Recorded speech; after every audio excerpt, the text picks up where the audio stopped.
Alright, good morning then everyone as we head into European trade on Thursday the 9th of November. We'll have a flick across the headlines, we'll see what's going on before we jump across to some charts.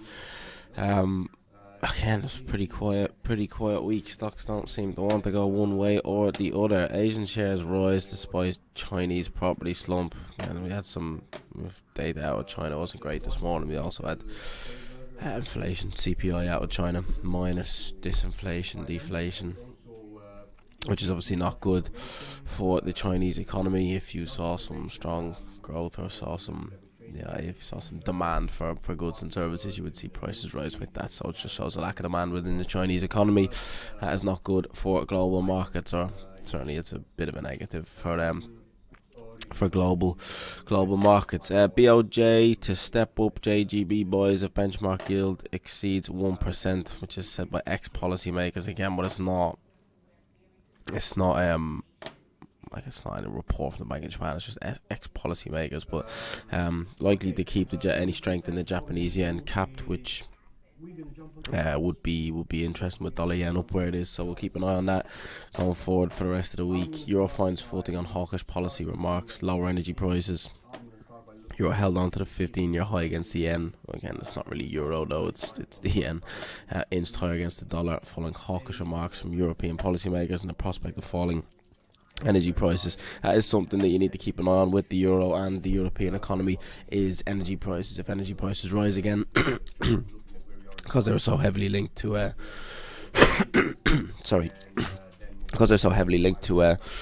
Russia. When the Russia and Ukraine thing started, had to go elsewhere for energy, and rising energy costs was a negative for the European economy. That if that continues to be a problem, then it is a further negative for the European economy. But it's kind of just opinionate the piece. Is prospect of falling energy prices, is that really a reason for euro strength?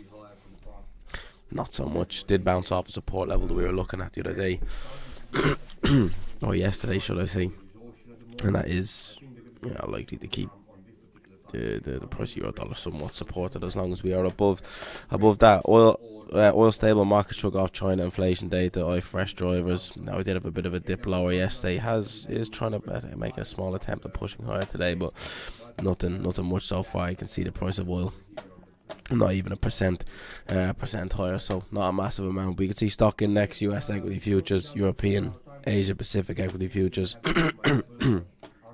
all pretty flat across the board. Not much to see there, to be perfectly honest. You can see commodities across the board, not much to see there. Yields not doing too much. The dollar slightly negative, but again, it's by all the percentages that it is negative, it is really not that much. Aussie and your Kiwi, bit of Aussie and Kiwi strength, which we'll look at some charts. It's not exactly strength, is it? It's just a bit of sideways price action, and FX land is not doing a great deal over the course of this week. You can see stock indexes just sideways. The S&P, the Dow Jones, the Nasdaq, the Russell. Tuesday, should I say, a bit of upside in the Nasdaq, but apart from that, everything's just been relatively sideways throughout the course of the week. You saw some upside yesterday out of the DAX, or from the DAX and Euro stocks, off the back of some lower than expected retail sales figures from Europe. Paid to any further interest rate hikes, which is positive for stocks, but it's kind of clutching at straws really with that. FTSE not doing anything really of note. The US dollar, you can see your Aussie pushed lower off the back of the RBA Tuesday morning, but apart from that, it's just chopped sideways since. So is your Kiwi, so is Euro dollar, so is cable. A bit of downside in cable and euro dollar on Monday, but since then it's just been sideways. A bit of an inverse head and shoulder on cable, but you don't want to go touching that until it breaks through the neckline. But euro dollar holding on to that support level that we had yesterday, which it's worth keeping an eye on. But a bit of an aggressive move off it, a bit of a chop sideways.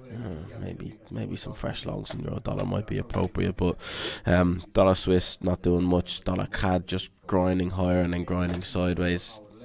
Dollar yen grinding higher, now it's just been chopping sideways the last 24 hours, so difficult trading as you can see. US yields continue to push lower. Certainly the 10-year yield continues to grind lower. There was a bit of a potential for maybe an inverse head and shoulders yesterday, but that has just continued lower. You're now testing these lows down at the bottom, down at 4.5%.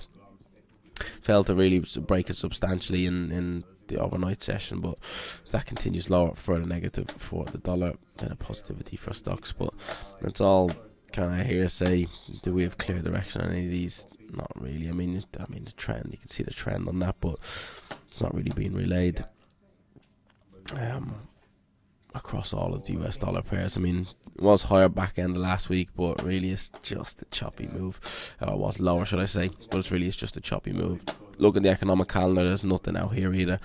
Now, again, it's a bit like a broken record maybe this week, where difficult trading conditions this week. There's not a lot of data to drive anything. Not a lot of fresh headlines. Not a lot of geopolitical news in over the headlines. Not much to do with the calendar. Jerome Powell didn't want to say anything yesterday.